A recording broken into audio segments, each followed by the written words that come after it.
Assalamualaikum warahmatullahi wabarakatuh. Good morning everyone. Here we will present the result of our discussion about the public sphere. Before that, let me introduce myself. My name is Sabila Putriasa, and here I am also with my partners, namely Friska Paragita and Fahriza Nisa. First, the public sphere. Arden is strong supporter of a healthy public environment in society. Arden word, the public sphere brings us together but prevents us from falling for each other. Although the social sphere is widespread, Arden is not alone in his concern about the need to maintain and create healthy public space for conversation. Creating such a context in which ideas are freely challenged finds strong supports in work and jargon of Jurgen Habermas. Habermas is also interested in creating ideal speech situation in which any constructive conversation can occur. According to Stanley Dietz and Jennifer Sampson, the ideal speech situation provides us with the four basic guiding conditions necessary for free and open participation in negotiating difference.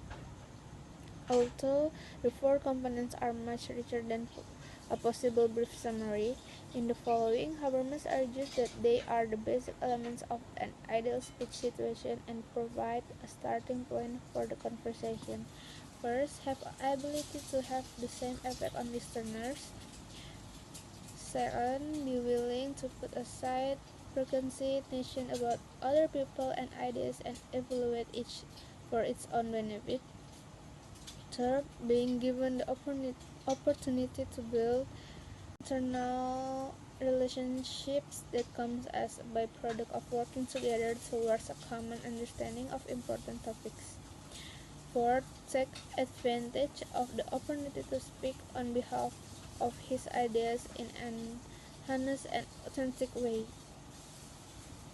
A healthy public space provides a framework for dialogue to occur between the opposing viewpoints of an embedded rebel, which may keep one from succumbing to the fall of an age of absurdity. A brief return to Gerard Howard's work allows a more complete glimpse into how this type of public space can be created and maintained. In vernacular voice, the rhetoric of public spheres also builds on the work of Arden and Habermas, writing that people need a model of the public space that accommodates the issues of the public, and the publicity of public life as something that is not synonymous with our intimate personal existence. Number 2, study case.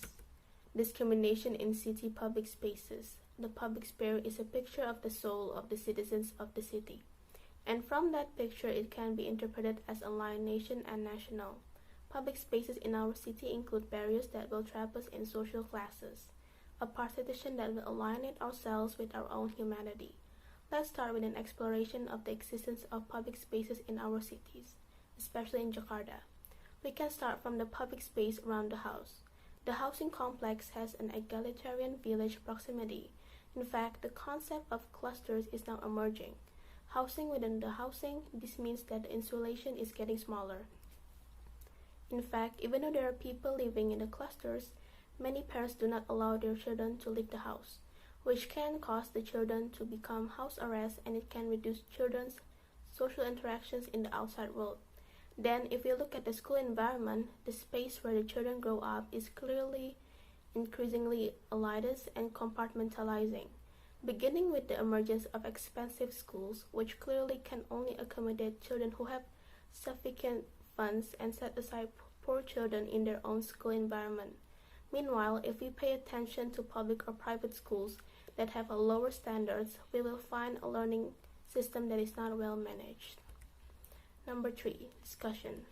According to Habermas, the public sphere is a democratic space or a vehicle for discourse where citizens can express their opinions, their interests discursively.